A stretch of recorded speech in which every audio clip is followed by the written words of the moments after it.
प्रतिवर्ष भली एथर मध्य नुआपड़ा जिला सीमांत बलांगीर जिला झरियल गांव स्थित Divya Diwas Singh electro homeo health care centre एल्ट्रो होमियोर प्रतिष्ठाता स्वर्गत काउंसिजर मेटाइल 216तम जयंती उत्सव महासमर पालित हो दिव्यम Diwas Singh electro homeo health care मुख्य हिमालय पटेल आह्वान क्रमे नुआपड़ा जिला समेत कलाहांडी और बलांगीर जिलूर electro homeo health care doctor माने बहु संख्यार जोग देथिले। सर्वप्रथमे इलेक्ट्रो होमियोर जनक काउंसिजर मेटाइल फोटोचित्र दीप प्रज्वलन करी शांति उद्देश्य रघुपति राघव गान करथिले। एहा व्यतीत इलेक्ट्रो होमियो हेल्थर उद्देश्य और तार कार्यकारिता उपरे डाक्तर हिमालय पटेल सोमेक अवगत करथिले।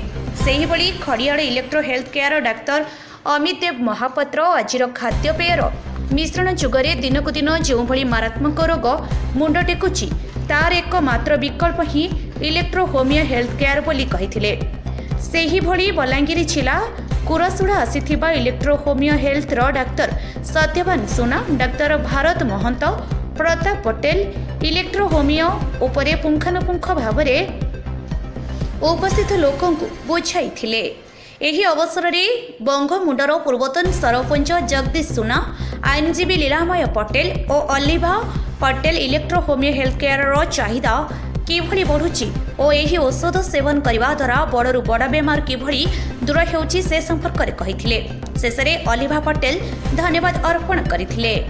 नुआपड़ारू अभिषेक कुमार को रिपोर्ट आवाज ओडिशा।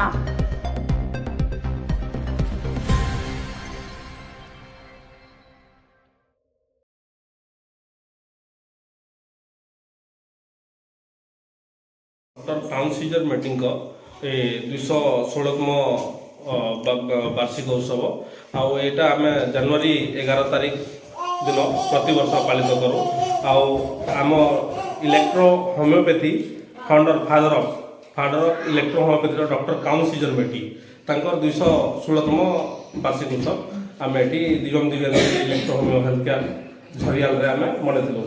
एठे किसी डॉक्टर जॉइन करथिले आम नुआपड़ा बलांगीर कलाहांडी डॉक्टर आम मिसिकी आम यही प्रोग्रामटा करथिलु।